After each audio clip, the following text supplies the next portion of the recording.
Hey guys, Dirt and Rust here. Got some tape measures to show you.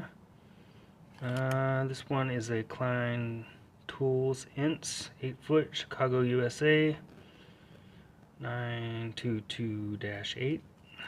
This is my favorite tape measure.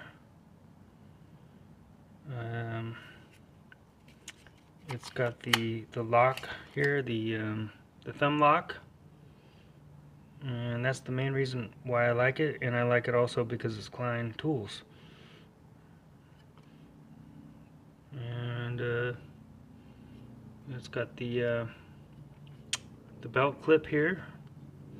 So it's, yeah, that's my favorite one right there. I got some Stanleys.